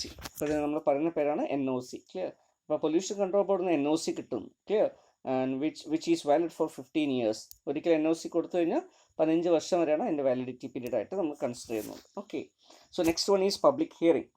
ഇങ്ങനെ pollution control ബോർഡിൽ നിന്ന് NOC കിട്ടിയാലും ഉടനെ നമ്മൾ industry start ചെയ്യാനുള്ള clearance കൊടുക്കില്ല. അപ്പോൾ അവരെന്ത് ചെയ്യുന്നു, ദെൻ പബ്ലിക് ഹിയറിംഗ് വെക്കുന്നു. എന്താ പബ്ലിക് ഹിയറിംഗ്? പബ്ലിക്കിന്, സൊസൈറ്റിയിലുള്ള ആളുകൾക്ക് എന്ത് ചെയ്യാം, ഇതിനെക്കുറിച്ച്, പ്രോജക്റ്റിനെ കുറിച്ച് അവരുടെ ഒപ്പീനിയൻ പറയാം. ക്ലിയർ? അവരുടെ കൺസേൺസ് റേസ് ചെയ്യാം. ക്ലിയർ? കാരണം അവരാണ് ഇത് ഇമ്പാക്റ്റ് ചെയ്യുന്നത് അല്ലേ, അവരുടെ ലൈവ്ലിഹുഡൊക്കെ ആയിരിക്കും ബാധിക്കുക. അതുകൊണ്ട് അവരുടെ ഗ്രീവൻസസ് റിഡ്രസ് ചെയ്യുന്നതിന് വേണ്ടി ഹിയറിംഗ് വെക്കുന്നു. So for certain projects that is mandatory step in the process of environmental clearance is public hearing. മിക്കവാറും ക്ലിയറൻസ് വേണ്ടതിനൊക്കെ നമ്മൾ പബ്ലിക് ഹിയറിംഗ് പോകും. Clear? And this is A part of EIA process. Clear? ഇപ്പോൾ അതുകൊണ്ട് തന്നെ this provides the legal space for the people of their particular area to come to face with the project's proponents and the government agencies to and express their concerns. അല്ലേ, ഇവിടെ pollution വരും, water ബോഡിയിൽ നിന്ന് നഷ്ടപ്പെടും, അത് polluted ആവും, അല്ലെങ്കിൽ അത് അവർക്ക് ഉപയോഗിക്കാൻ പറ്റില്ല. ഇപ്പോൾ അവരുടെ കൺസേൺസ് ഇങ്ങനെ കുറേയധികം കാര്യങ്ങളുണ്ടാവാം. അതൊക്കെ അവർക്ക് റേസ് ചെയ്യാം. അതിന് ബിസിനസ് എന്താണ് മറുപടി പറയുക, അതെങ്ങനെയാണ് അതിനെ ട്രീറ്റ് ചെയ്യുക. അവരുടെ ലാൻഡ് നഷ്ടപ്പെടും, ലൈവ്ലിഹുഡ് നഷ്ടപ്പെടും, ഓക്യുപ്പേഷൻ നഷ്ടപ്പെടും, കൃഷിസ്ഥലം നഷ്ടപ്പെടും അല്ലേ. അപ്പോൾ അതിന് ഇൻഡസ്ട്രീസ് എന്താണ് പറയുക, ക്ലിയർ? എന്ത് ആൾട്ടർനേറ്റീവാണ് കണ്ടിരിക്കുന്നത്, എന്ത് റിഹാബിലിറ്റേഷൻ മെഷേഴ്സാണ് അവരെടുക്കുക, ഇങ്ങനെയുള്ള കാര്യങ്ങളൊക്കെ അങ്ങോട്ടും ഇങ്ങോട്ടും ചർച്ച ചെയ്യുന്നതിന് വേണ്ടിയിട്ടാണ് എന്ത് ചെയ്യുന്നത്, പബ്ലിക് ഹിയറിംഗ് വയ്ക്കുന്നത്. Clear? Then the process of public hearing is conducted prior to the issue of NOC from SPCB.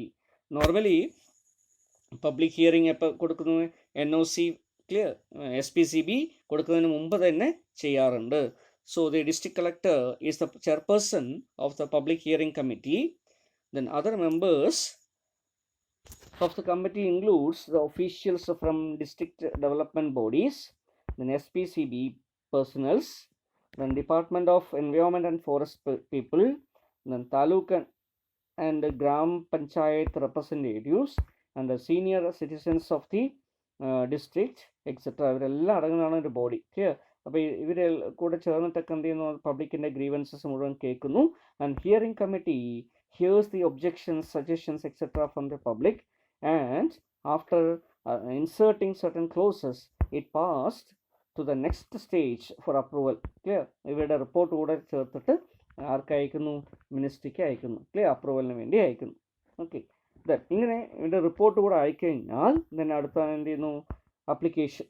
So the project proponent submits an application to the environmental clearance with MOEF, Ministry of Environment and Forest. and ഇപ്പോൾ അത് environment, forest and climate change എന്നാണ് അറിയപ്പെടുന്നത്. അപ്പോൾ മിനിസ്ട്രിയിലേക്ക്, central ഗവൺമെൻറ്റിലേക്ക് ഇത് അയക്കുന്നു. Clear? So project A category or the state government if it falls under the project B category. Clear? Project ബിയിൽ ക്ലിയർ ഒക്കെ വരുന്നതാണെങ്കിൽ സ്റ്റേറ്റ് ഗവൺമെൻറ്റിലേക്ക്, പ്രോജക്റ്റ് എ വിഭാഗത്തിൽ വരുന്നതാണെങ്കിൽ എന്ത് ചെയ്യുന്നു, സെൻട്രൽ ഗവൺമെൻറ്റിലേക്കും അയക്കേണ്ടതായിട്ടുണ്ട്. So the application form is to be submitted with EIA report. അപ്പോൾ അതിലെന്തൊക്കെ ഉണ്ടാകണം, എൻവയോൺമെൻറ്റ് ഇമ്പാക്റ്റ് അസസ്മെൻറ്റ് ചെയ്തുള്ള റിപ്പോർട്ട്. ക്ലിയർ? അതുപോലെ EMP. ഓക്കെ, അതുപോലെ details of the public hearing, അതുപോലെ തന്നെ NOC granted by the state pollution control board. Clear? ഇങ്ങനെയുള്ള എല്ലാ ഡോക്യുമെൻറ്റ്സും ഇതിൽ അറ്റാച്ച് ചെയ്തിരിക്കണം. So there is an online application procedure that has to be completed by the proponent. ഇപ്പോൾ so as a measure of ease of doing business അല്ലേ, EODB നമ്മൾ കേട്ടിട്ടുണ്ട് അല്ലേ. ബിസിനസ്സുകൾ ഇങ്ങനെ പേപ്പർ വർക്കൊക്കെ ചെയ്യുമ്പോൾ റിട്ട് ടൈപ്പിസം മറ്റുള്ള കാര്യങ്ങളൊക്കെ ഉണ്ട്. അപ്പോൾ അത് ഒഴിവാക്കാൻ വേണ്ടി, കുറച്ചുകൂടെ ട്രാൻസ്പെറൻ്റ് ആക്കി മാറ്റുന്നതിന് വേണ്ടി ഈ പ്രോസസ്സുകൾ, ആപ്ലിക്കേഷൻ സബ്മിറ്റ് ചെയ്യുന്നതൊക്കെ ഇപ്പോൾ ഓൺലൈനായിട്ട് മാറ്റിയിട്ടുണ്ട്. Okay, then the process has to be, proponent has to be submitted the application online for environmental clearance. Then ഇതെല്ലാം കഴിഞ്ഞ ശേഷം എന്ത് ചെയ്യുന്നു? എൻവയോൺമെൻറ്റൽ അപ്രൈസൽ നടത്തുന്നു. ക്ലിയർ? ഈ മിനിസ്ട്രി എന്ത് ചെയ്യും? അവരുടെ എക്സ്പേർട്ട് പാനൽസ് കമ്മിറ്റി അവരെന്ത് ചെയ്യും? They will make an assessment. ഇതെല്ലാം കൂടെ നോക്കും, പരിശോധിക്കും. ക്ലിയർ? EIA റിപ്പോർട്ട് പരിഗണിക്കും. അതുപോലെ തന്നെ പബ്ലിക് ഹിയറിങ്ങിൻ്റെ ഭാഗമായിട്ട് പബ്ലിക് റൈസിലുള്ള കംപ്ലയിൻസും അതൊക്കെ എന്ത് ചെയ്യും? അവർ പരിഗണിക്കും. ഓക്കെ. അതുപോലെ തന്നെ പൊല്യൂഷൻ കൺട്രോൾ ബോർഡിൻ്റെ റിപ്പോർട്ടും അതുപോലെ തന്നെ അവരുടെ NOC നോക്കും. ഇതെല്ലാം നോക്കിയിട്ട് അവസാനം എന്ത് ചെയ്യുന്നു? ഒരു അപ്രൈസൽ നടത്തുന്നു, വിലയിരുത്തൽ നടത്തുന്നു. കോസ്റ്റ് ബെനിഫിറ്റ്സിനെ കുറിച്ച് വിലയിരുത്തൽ നടത്തുന്നു. എന്തുമാത്രം കോസ്റ്റ് ഇതിന് ഉണ്ടാവും, എന്തുമാത്രം ബെനിഫിറ്റ് ഉണ്ടാവും, ഓക്കെ, ഇതൊക്കെ നോക്കും. Then document submitted by the investor are first scrutinised by a small disciplinary staff functioning in the Ministry of Environment and Forest. Then a site visit may also be conducted if it is required, and after the preliminary scrutiny, the proposals are then placed before the specially constituted committee for the experts. ഈ എക്സ്പേർട്സിൻ്റെ committee നമ്മൾ പറയുന്ന അതെന്താണ്? Appraisal committee, environmental appraisal committee എന്നാണ് പറയുക. Clear? അപ്പോൾ അതിന് environmental impact assessment, notification, മറ്റുള്ള കാര്യങ്ങളെല്ലാം കൂടെ ചേർത്തിട്ടാണ് കമ്മിറ്റിക്ക് കൊടുക്കുക. അവരിത് വിശദമായിട്ട് പരിഗണിക്കും. ഓക്കെ. അത് റിവർ വാലി റിലേറ്റഡ് ആണോ, അല്ലെങ്കിൽ മൈനിങ് റിലേറ്റഡ് ആണോ, അതിൻ്റെ ഇമ്പാക്റ്റ് എന്താണ്, അല്ലെ, അതൊക്കെ അവർ എന്ത് ചെയ്യുന്നു? എക്സ്പേർട്ട് അതിനുള്ള സബ്ജക്ട് എക്സ്പേർട്സ് ഒക്കെ അവിടെ ഉണ്ടാവും. ക്ലിയർ? ജുഡീഷ്യൽ മെമ്പേഴ്സ് ഉണ്ടാവും, എക്സ്പേർട്ട് മെമ്പേഴ്സ് ഉണ്ടാവും. So these committee meets regularly to appraise the proposals received in the ministry, and the case of very social and controversial projects which are aroused considerably public interest, public protest, അങ്ങനെയൊക്കെ വരുന്ന സമയത്ത് എന്ത് ചെയ്യുന്നു? Then committee may also decide to arrange a public hearing. അവരും എന്ത് ചെയ്യും? ചിലപ്പോൾ public hearing നടത്താറുണ്ട്. ഇപ്പോൾ കൂടുതൽ കംപ്ലയിൻറ്റ്സ് വരുന്നു, പബ്ലിക് എന്നുള്ള റെപ്രസെൻറ്റേഷൻ വന്നിട്ടുണ്ട്, അല്ലെങ്കിൽ പബ്ലിക് ഹിയറിംഗ് നടത്തിയിട്ടുള്ള സമയത്ത് അവർ പബ്ലിക് കുറേയധികം കൺസേൺസ് പറഞ്ഞിട്ടുണ്ട്, അല്ലെങ്കിൽ പ്രൊട്ടസ്റ്റ് ചെയ്യുന്നുണ്ട്, അല്ലെങ്കിൽ അവിടെ സമരങ്ങൾ നടക്കുന്നു. ഇങ്ങനെയൊക്കെ വരുമ്പോൾ എന്ത് ചെയ്യും? വീണ്ടും ഈ കമ്മിറ്റി, എക്സ്പേർട്ട് കമ്മിറ്റി വീണ്ടും എന്ത് ചെയ്യും? അപ്രൈസൽ കമ്മിറ്റി വീണ്ടും പബ്ലിക് ഹിയറിംഗ് നടത്തും. അതിന് അവരുടെ വ്യൂസ് കേൾക്കും. ഇൻഡസ്ട്രിയലിസ്റ്റ് അല്ലെങ്കിൽ ബിസിനസ് മാൻ അല്ലെങ്കിൽ ഇൻവെസ്റ്റർ പറയുന്ന, അവർ പറഞ്ഞിരിക്കുന്ന ബെനിഫിറ്റുകളെ കുറിച്ച് അവർക്ക് നരേറ്റ് ചെയ്യും. ഇത് രണ്ടിനും കൂടെ അവർ കമ്പയർ ചെയ്യും. ഓക്കെ. ഇതെല്ലാം കഴിഞ്ഞ ശേഷം എന്ത് ചെയ്യുന്നു? They will prepare a report. This is called appraisal report. ഈ കമ്മിറ്റിയുടെ അപ്രൈസൽ റിപ്പോർട്ടിലാണ് റെക്കമെൻഡേഷനും കൂടെ ഉണ്ടാവും. ക്ലിയർ? ഇന്ന ബേസ്ഡ് അപ്പോൺ ദ കൺസിഡറേഷൻ, അല്ലെ, ഇന്ന ബെനിഫിറ്റ്സ് ഉണ്ടാവും, ഇന്ന കോസ്റ്റുകൾ ഉണ്ടാവും. ക്ലിയർ? കോസ്റ്റിനെ മിറ്റിഗേറ്റ് ചെയ്യാൻ കമ്പനി ഇന്നതൊക്കെ ചെയ്യാനുള്ള നടപടികൾ എടുക്കുന്നുണ്ട്. പൊല്യൂഷൻ ഇങ്ങനെയൊക്കെ കൺട്രോൾ ചെയ്യും. ക്ലിയർ? അതുപോലെ തന്നെ പബ്ലിക് റൈസിലുള്ള കംപ്ലയിൻറ്റ്സ് ഇതൊക്കെയാണ്. ഈ കംപ്ലയിൻറ്റ്സിനെ പരിഹരിക്കുന്നതിന് വേണ്ടി കമ്പനിയിൽ ഫോളോ ചെയ്യുന്ന സ്ട്രാറ്റജി ഇതൊക്കെയാണ്. ഈ സ്ട്രാറ്റജി ഫോളോ ചെയ്യുകയാണെങ്കിൽ പബ്ലിക്കിൻ്റെ ഗ്രീവൻസസ് ഒക്കെ റിഡ്രസ് ചെയ്യാൻ പറ്റും. ഇങ്ങനെയുള്ള കാര്യങ്ങളൊക്കെ നോക്കി. അതുപോലെ തന്നെ ചില സമയത്ത് അവിടെ താമസിക്കുന്ന ആൾക്കാരെ റിഹാബിലിറ്റേറ്റ് ചെയ്യേണ്ടി വരും, അല്ലെ, അവരെ പുനരധിവസിപ്പിക്കേണ്ടി വരും, അല്ലെങ്കിൽ അവർക്ക് അവരുടെ ഓക്കുപ്പേഷൻ ആവശ്യമായിട്ടുള്ള രീതിയിൽ അവർക്ക് ഓക്കുപ്പേഷൻ കൊടുക്കേണ്ടി വരും, അല്ലെ, അവരുടെ ഫാം ലാൻഡൊക്കെ ഏറ്റെടുക്കുകയാണെങ്കിൽ അതിനാവശ്യമായിട്ടുള്ള രീതിയിലുള്ള കോമ്പൻസേഷൻ കൊടുക്കണം. അപ്പോൾ ഇതെല്ലാം പരിഗണിച്ച ശേഷം റിപ്പോർട്ട് കൊടുക്കുന്നു. ഈ റിപ്പോർട്ടിൻ്റെ അടിസ്ഥാനത്തിലാണ് എന്ത് ചെയ്യുക? NOC ഇഷ്യൂ ചെയ്യപ്പെടുക, അല്ലെങ്കിൽ ക്ലിയറൻസ് ഇഷ്യൂ ചെയ്യപ്പെടുക. So issue of clearance or rejection letters. അപ്പോൾ ഇത് കിട്ടിയ ശേഷം സെൻട്രൽ ഗവൺമെൻറ് അല്ലെങ്കിൽ ministry of environment and forest they will issue a clearance certificate. Clear? അല്ലെങ്കിൽ റിജക്ഷൻ സർട്ടിഫിക്കറ്റ്, റിജക്ഷൻ ലെറ്റർ കൊടുക്കും. നിങ്ങളുടെ പ്രപ്പോസൽ ഇന്ന കാരണങ്ങൾ കൊണ്ട് റിജക്റ്റ് ചെയ്തിരിക്കുന്നു എന്ന് പറഞ്ഞിട്ട് കൊടുക്കും. ക്ലിയർ? അത് കിട്ടി, അത് വേണമെങ്കിൽ അതിൽ പറഞ്ഞിരിക്കുന്ന ന്യൂനതകൾ, ഡിഫക്റ്റുകളൊക്കെ പരിഹരിച്ച ശേഷം വീണ്ടും റീസബ്മിറ്റ് ചെയ്യാം. അതല്ലെങ്കിൽ അത് ഡ്രോപ്പ് ചെയ്യാം. ക്ലിയർ? ഇതാണ് ഈ ക്ലിയറൻസുമായി ബന്ധപ്പെട്ടുള്ള കാര്യങ്ങളെന്ന് പറയുന്നത്. Okay. So once all the requisite documents and data from the project authorities are received and public hearing are verified and have been held. Clear? Public hearing ഒക്കെ ആവശ്യമുള്ള എല്ലാം നടത്തി കഴിഞ്ഞ ശേഷം assessment and evaluation of the project from the environment angle is completed within 90 days, and the decision from the ministry shall be conveyed within 30 days thereafter. Clear? ഇതിനൊക്കെ time frame ഒക്കെ നിശ്ചയിച്ചിട്ടുണ്ട്. Clear? ഈ ഇന്ന സമയത്തിനുള്ളിൽ ഇന്ന കാര്യങ്ങളൊക്കെ ചെയ്യണമെന്ന് പറഞ്ഞിട്ടുണ്ട്. Clear? So this clearance will be issued or intimation will be issued within 30 days. Okay. Then clearance granted shall valid four A period of 5 years for the commencement. Clear? അപ്പോൾ ഇത് ഇങ്ങനെ ഒരു കൊടുക്കുന്ന ക്ലിയറൻസ് എന്ത് ചെയ്യും? 5 വർഷം വരെ വാലിഡ് ആണ്. അതിനുശേഷം വീണ്ടും എന്ത് ചെയ്യും? ഇത് റീഅസസ്മെൻറ്റ് ചെയ്യപ്പെടും. Okay. Then objectives of environmental clearance എന്തിനു വേണ്ടിയിട്ടാണ് ഇത് ചെയ്യുന്നത്? അല്ലേ, നമുക്കറിയാം എൻവയോൺമെൻറ്റൽ ഇമ്പാക്റ്റ് മനസ്സിലാക്കി, അല്ലേ, എൻവയോൺമെൻറ്റൽ പ്രോബ്ലംസ് ഒഴിവാക്കിക്കൊണ്ട് ഇൻഡസ്ട്രിയൽ പ്രോജക്റ്റുകൾ സ്റ്റാർട്ട് ചെയ്യാനും ഡെവലപ്പ് ചെയ്യാനൊക്കെ സഹായിക്കുന്നതിന് വേണ്ടി, ക്ലിയർ, സോഷ്യൽ ഇഷ്യൂസും ടെൻഷൻസും റയട്ടും അങ്ങനെയുള്ള കാര്യങ്ങളൊക്കെ ഒഴിവാക്കുന്നതിന് വേണ്ടി, ക്ലിയർ, ആളുകളുടെ ജീവിതമോ അല്ലെങ്കിൽ ലൈവ്ലിഹുഡോ തൊഴിലോ ഒക്കെ നഷ്ടപ്പെടുന്നത് ഒഴിവാക്കാൻ വേണ്ടി പ്രഷ്യസ് ആയിട്ടുള്ള ബയോഡൈവേഴ്സിറ്റി അല്ലെങ്കിൽ റിസോഴ്സസ്, എൻവയോൺമെൻറ്റൽ റിസോഴ്സസ് അതെല്ലാം നഷ്ടപ്പെടുന്നത് ഒഴിവാക്കാൻ വേണ്ടി, അതുപോലെ തന്നെ എക്കോളജിക്കലി ഫ്രജൈലായിട്ടുള്ള അല്ലെ ദുർബലമായിട്ടുള്ള പ്രദേശങ്ങളിൽ അല്ലെ അവിടെയുള്ള പാരിസ്ഥിതികമായിട്ടുള്ള സംരക്ഷണത്തിന് വേണ്ടി ഒക്കെ എന്ത് ചെയ്യുന്നു, ഇത് ഉപകരിക്കും. Okay, so following are the important objectives of environmental clearance. So the main objective of environmental clearance is to reduce the environmental damage. Okay, industrial project ന്റെ ഭാഗമായി ഡാമേജ് ഒഴിവാക്കുക എന്നുള്ളതാണ്. And it is also necessary to safeguard the environment in all the possible way through the environmental laws and precautions. Then one main purpose of environmental clearance is also to assess the impact that is planned development will have on the environment and people. അല്ലേ, ഒരു industrial പ്രോജക്റ്റിൻ്റെ ഫലമായിട്ട് വരുന്ന impact എന്താണ്, ആളുകൾക്ക് എന്ത് impact ആണ് വരിക, സമൂഹത്തിന് എന്ത് ഇമ്പാക്റ്റ് വരുന്നത് ഇതിലൂടെ പഠിക്കുന്നു. Clear. Though the EIA report it is also tries to minimise the negative impact of the upcoming projects with alternative and preventive measures. Clear. Curative measures നമ്മൾ എടുക്കുന്നതിനേക്കാൾ അല്ലേ prevention is better than cure. അതുകൊണ്ട് എന്ത് ചെയ്യുന്നു, preventive measures എന്തൊക്കെയാണ് നമുക്ക് എടുക്കാം, pollution എങ്ങനെ കുറയ്ക്കാം, ലാൻഡ് റിലേറ്റഡ് ആയിട്ടുള്ള പ്രോബ്ലംസ് നമുക്ക് എങ്ങനെ സോൾവ് ചെയ്യാൻ പറ്റും, അതെങ്ങനെ പ്രിവെൻറ്റ് ചെയ്യാം, എക്കോളജിക്കൽ ഇംബാലൻസസ് എങ്ങനെ ഒഴിവാക്കാൻ പറ്റും, ക്ലിയർ, എക്കോളജിക്കൽ ഫ്രജിലിറ്റി എങ്ങനെ നമുക്ക് കുറയ്ക്കാൻ പറ്റും, അതിൻ്റെ ഇമ്പാക്റ്റ് എങ്ങനെ കുറയ്ക്കാൻ പറ്റും, ക്ലിയർ, വാട്ടർ ബോഡീസിൻ്റെ പൊല്യൂഷൻ അല്ലെങ്കിൽ എയർ പൊല്യൂഷൻ ഇതിനൊക്കെ നമുക്ക് എങ്ങനെ പ്രിവെൻറ്റ് ചെയ്യും, ഇങ്ങനെയുള്ള ആൾട്ടർനേറ്റീവ് മെത്തേഡ്സിനെ കുറിച്ച്, പ്രിവെൻറ്റീവ് മെഷേഴ്സിനെ കുറിച്ച് സജസ്റ്റ് ചെയ്യാനും അത് ഇംപ്ലിമെൻറ്റ് ചെയ്യാനായിട്ട് വഴി കഴിയും. അതുപോലെ environmental clearance solely monitors and restricts all public and environmental damages that may be caused due to the upcoming project. ഒരു പ്രോജക്റ്റിൻ്റെ ഫലമായിട്ട് വരുന്ന എല്ലാ തരത്തിലുള്ള എൻവയോൺമെൻറ്റൽ പ്രോബ്ലംസ് അല്ലേ അതിനെയൊക്കെ ഒരു പരിധിവരെ തടയാനും അല്ലേ എന്നെ ലിമിറ്റ് ചെയ്യാനും ഇതുവഴി കഴിയുന്നു, മോണിറ്റർ ചെയ്യാനും കഴിയുന്നു. ഇതൊക്കെയാണ് ഇതിൻ്റെ പർപ്പസ് എന്ന് പറയുന്നത്. ക്ലിയർ.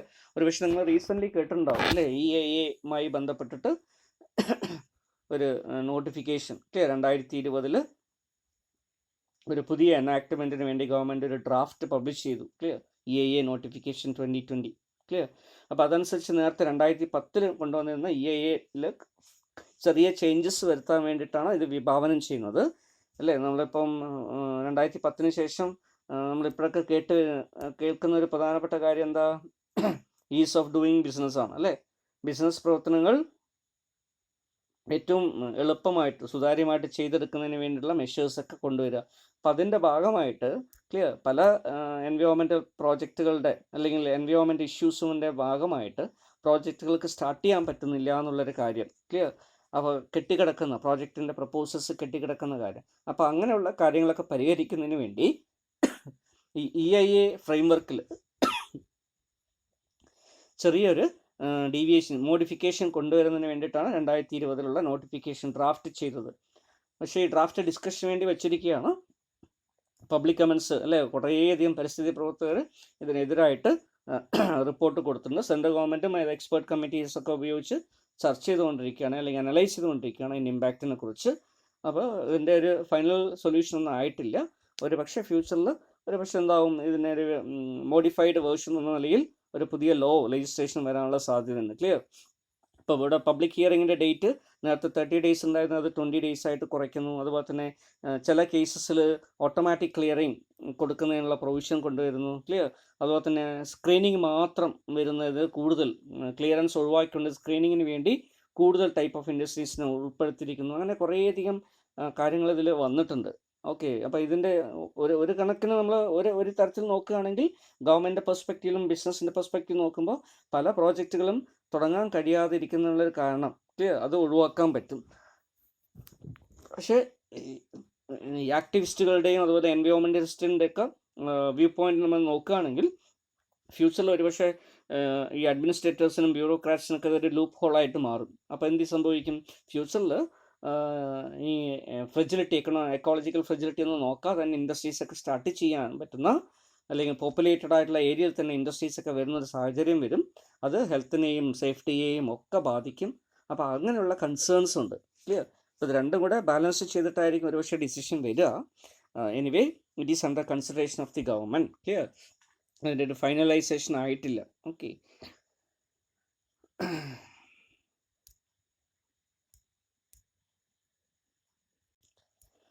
സോ നമ്മൾ നേരത്തെ നോക്കിയിട്ടുള്ള social cost benefit analysis SCBA ആയിക്കോട്ടെ, അതുപോലെ തന്നെ ഇപ്പം നമ്മൾ നോക്കിയിട്ടുള്ള എൻവയോൺമെൻറ്റൽ ഇമ്പാക്റ്റ് അസസ്മെൻ്റ് ആയിക്കോട്ടെ, ഇതെല്ലാം ഉദ്ദേശിക്കുന്നത് എന്താണ്? ഒരു ബിസിനസ് പ്രോജക്റ്റ് അല്ലെങ്കിൽ പ്രത്യേകിച്ച് ഒരു ഇൻഡസ്ട്രിയൽ പ്രോജക്റ്റ് ഒക്കെ സ്റ്റാർട്ട് ചെയ്യുന്ന സമയത്ത്, ഇത് ഇൻഡസ്ട്രിയൽ പ്രോജക്റ്റിന് മാത്രമല്ല, കൊമേഴ്ഷ്യൽ പ്രോജക്റ്റിന് മാത്രമല്ല, എല്ലാ ഇൻഫ്രാസ്ട്രക്ചർ പ്രോജക്റ്റുകൾക്കും ബാധകമാണ്. ഓക്കെ. എനിവേ എങ്കിലും ഇവിടെ നമ്മൾ ഇൻഡസ്ട്രീസിൻ്റെ കേസ് നമ്മളൊരു ഓൺടർപ്രണോറിയൽ പെർസ്പെക്റ്റീവിൽ ആണ് നമ്മൾ ഡിസ്കസ് ചെയ്ത് തരുന്നത് അല്ലേ. ഒരു ബിസിനസ് സെറ്റ് ചെയ്യുമ്പോൾ വേണ്ടി വരുന്ന ക്ലിയറൻസ് എന്തൊക്കെയാണ്, അതിനെക്കുറിച്ചാണ് നമ്മൾ നോക്കി വരുന്നത്. ക്ലിയർ? അപ്പോൾ ഇവിടെ സോഷ്യൽ കോസ്റ്റ് ബെനിഫിറ്റിനെ കുറിച്ച് നമ്മൾ അനലൈസ് ചെയ്ത് അത് പോസിറ്റീവ് ആണോ അല്ലയോ എന്ന് നോക്കിയിട്ട് വേണം ഒരു ബിസിനസ്സിലേക്ക് ഇൻവെസ്റ്റ് ചെയ്യാൻ, അതിനാവശ്യമായിട്ടുള്ള മെഷേഴ്സ് എടുക്കാൻ. അതുപോലെ തന്നെ എൻവയോൺമെൻറ്റൽ ഇമ്പാക്റ്റ് അസസ്മെൻറ്റ് ചെയ്ത് എൻവയോൺമെൻറ്റൽ പ്രോബ്ലംസ് വരുന്നില്ല, എക്കോളജിക്കലി പ്രോബ്ലം വലുതായിട്ട് വരില്ല എന്നൊക്കെ ഉറപ്പ് വരുത്തി അതിൻ്റെ ക്ലിയറൻസ് ഒക്കെ വാങ്ങിച്ചിട്ട് വേണം ഒരു ബിസിനസ് എസ്റ്റാബ്ലിഷ് ചെയ്യാൻ, അല്ലെങ്കിൽ അതിലേക്ക് ഇൻവെസ്റ്റ് ചെയ്യാൻ. ക്ലിയർ? പലപ്പോഴും നമ്മൾ കണ്ടുവരുന്ന ഇതൊന്നും ഇല്ലാതെ ബിസിനസ് ചെയ്യും, അവസാനം ഇങ്ങനെ ഒരു ഇഷ്യൂ വരുന്ന സമയത്ത് കോടതിയിൽ കേസ് വരുമ്പോൾ കോടതി അത് ക്ലോസ് ചെയ്യാൻ പറയും. അപ്പോൾ നമ്മൾ ഇൻവെസ്റ്റ് ചെയ്ത പൈസ, ഇൻവെസ്റ്റേഴ്സിൻ്റെ കോൺട്രിബ്യൂഷൻ ഇതെല്ലാം ലാപ്സായി പോകുന്ന, അല്ലെങ്കിൽ ഇല്ലാതായി പോകുന്ന, അല്ലെങ്കിൽ നഷ്ടപ്പെട്ടു പോകുന്നൊരു സാഹചര്യം വരും. ക്ലിയർ? ചില കേസിൽ ഗവൺമെൻറ് എന്ത് ചെയ്യാറുണ്ട്, കുറേ വർഷങ്ങൾ പ്രവർത്തിച്ചുള്ള ഇൻഡസ്ട്രീസിന് പിന്നീട് ആദ്യം ക്ലിയറൻസ് ഇല്ലാതെ പ്രവർത്തിച്ചെങ്കിലും പിന്നീട് എന്ത് ചെയ്യുന്നു, അതിന് ലെജിറ്റിമൈസ് ചെയ്ത് കൊടുക്കാറുണ്ട്. ക്ലിയർ? പക്ഷെ അത് കംപ്ലൈൻ്റ് ആയിട്ട് വരുന്നുണ്ട്, കോടതിയിൽ കേസുകളായിട്ട് വരുന്നുണ്ട്. അങ്ങനെയുള്ള കേസസിലൊക്കെ എൻവയോൺമെൻറ്റലിസ്റ്റുകളൊക്കെ പ്രൊട്ടസ്റ്റ് ചെയ്യുന്നുണ്ട്. അപ്പോൾ അതുകൊണ്ട് തന്നെ ഇത് ഒഴിവാക്കണമെങ്കിൽ ഒരു എൻ്റർപ്രണർ എന്ത് ചെയ്യണം, ഇത്തരത്തിലുള്ള ക്ലിയറൻസ് ഒക്കെ നമ്മുടെ പ്രോജക്റ്റിന് ഉണ്ടോ, അല്ലേ? EIA ക്ലിയറൻസ് ഉണ്ടാവുമോ, അല്ലെങ്കിൽ ഈ അസസ്മെൻറ്റ് റിപ്പോർട്ട് നമുക്ക് പോസിറ്റീവ് ആണോ, അതിൽ നിന്ന് കൂടുതൽ ബെനിഫിറ്റ് ആണോ വരുന്നത്, നമുക്ക് ഗവൺമെൻറ്റിനെ കൺവിൻസ് ചെയ്യാൻ പറ്റുമോ, പബ്ലിക്കിനെ കൺവിൻസ് ചെയ്യാൻ പറ്റിയിട്ടുണ്ടോ, SCBA അനുസരിച്ച് സോഷ്യൽ കോസ്റ്റിനേക്കാളും സോഷ്യൽ ബെനിഫിറ്റ് കൂടുതലാണോ, അല്ലേ? അത് പീപ്പിൾ അല്ലെങ്കിൽ സമൂഹത്തിലുള്ള ആൾക്കാരെ ബോധിപ്പിക്കാൻ കഴിയും. ഇങ്ങനെയുള്ള കാര്യങ്ങളൊക്കെ മനസ്സിലാക്കി അത്തരത്തിലുള്ള ഒരു ഇൻഡസ്ട്രിയിലേക്കോ അല്ലെങ്കിൽ ബിസിനസ്സിലേക്കോ അല്ലെങ്കിൽ ഓപ്പർച്യൂണിറ്റിയിലേക്കോ പ്രോജക്റ്റിലേക്കോ വേണം നമ്മുടെ പ്രീഷ്യസ് ആയിട്ടുള്ള ഫിനാൻഷ്യൽ റിസോഴ്സസ്, അതുപോലെ തന്നെ മറ്റുള്ള other forms of resource, money, machine, material, methods എല്ലാം നമ്മൾ ഉപയോഗിക്കാം. ക്ലിയർ? അല്ലെങ്കിൽ അതിലേക്ക് ഡിവോട്ട് ചെയ്യാം, അല്ലെങ്കിൽ ഒരു ബിസിനസ് പ്രോജക്റ്റ് സ്റ്റാർട്ട് ചെയ്യാൻ, അല്ലെങ്കിൽ ഒരു ഇൻഡസ്ട്രി സെറ്റപ്പ് ചെയ്യാൻ. ഓക്കെ. അപ്പോൾ ഇത് അറിയുന്നതിന് വേണ്ടിയിട്ടാണ് നമ്മൾ ഈ ടോപ്പിക്ക് നിങ്ങളുടെ ഇതിലേക്ക് ഉൾപ്പെടുത്തിയിരിക്കുന്നത്. റൈറ്റ്?